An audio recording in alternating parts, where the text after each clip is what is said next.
Hari Om, welcome to Sumi's veg kitchen. இன்றைக்கி நம்ம பார்க்க போகிறது ஒரு 2 பேருக்கு 3 பேருக்கு ஆகிற மாதிரி உருளைக்கிழங்கு மசாலாங்க. இந்த உருளைக்கிழங்கு மசாலா நம்ம ஆம்வே குயின் பாத்திரம் இருக்குது இல்லைங்களா, அதை பாருங்கள். இந்த பாத்திரத்தில் நம்ம எண்ணெய் இல்லாமல் எப்படி செய்ய போகிறோன்றது பார்க்க போகிறோம். அதுக்கு தேவையான பொருட்கள்: பச்சை மிளகாய், வெங்காயம், அரை தக்காளி, கடுகு, உளுத்தம்பருப்பு, சோம்பு, சீரகம் இதெல்லாம் எடுத்துருக்கேங்க. இஞ்சி பூண்டு விழுது. உருளைக்கிழங்கு பார்த்திங்கன்னா ஒரு 150 கிராம் இருக்குங்க. அது எடுத்துருக்கேன். நான் நல்லா வேக வச்சு தண்ணி ஊற்றி வச்சுருக்கேங்க. கருவேப்பிலை. இப்போ எப்படி செய்யலான்றது பார்த்துடலாம்.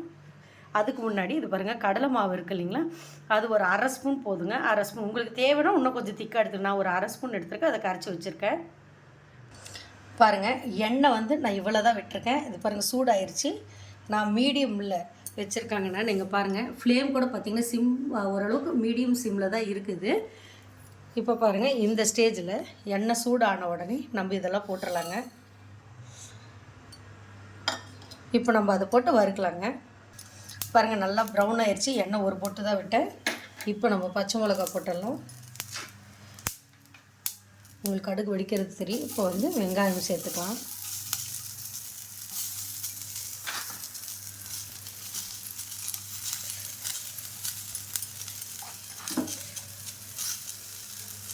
நம்ம உட்டன் ஸ்பேட்சில் எடுத்தோம்னா பெஸ்ட்டு. ஏன்னாக்கா அது பாத்திரம் வந்து லைஃப் நல்லா வரும்.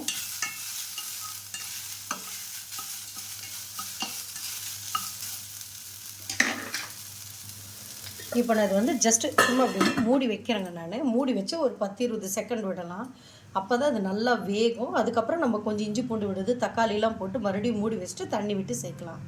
உங்களுக்கு தெரியும் நல்லாவே டிஃப்ரென்ஸ். இதை பாருங்கள், வெங்காயத்துக்கு எதுவுமே அடியே பிடிக்கல பாருங்கள். மற்ற பாத்திரமாக இருந்தால் இவ்வளோ நேரம் நீங்கள் போட்டதுக்கு வெங்காயம்லாம் தீஞ்சிரும், அடி பிடிக்கும்.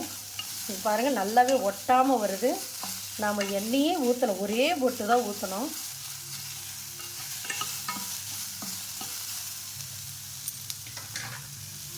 இந்த ஸ்டேஜில் நம்ம உப்பு கொஞ்சம் போட்டுக்கலாம்.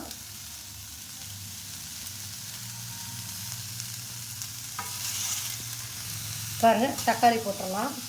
அப்புறம் இஞ்சி பூண்டு விடுது, அவ்வளோதான். போட்டு நல்லா வதக்கிடலாம். ஓரளவுக்கு வதங்கிடுச்சு. இப்போ தண்ணி நல்லா ஒரு டம்ளர் ஊற்றிடலாம். நம்ம மூடி வைக்கலாம். நல்லா கொதிச்சிருச்சு. இந்த ஸ்டேஜில் நம்ம பாருங்கள், இந்த உருளைக்கிழங்கு, அப்புறம் கடலை மாவு போட்டு கடலை எல்லாம், மஞ்சத்தூள், உருளைக்கிழங்கு மசாலா தயாராகிடுச்சு. நான் கொத்தமல்லி கருவேப்பிலை போட்டாச்சு.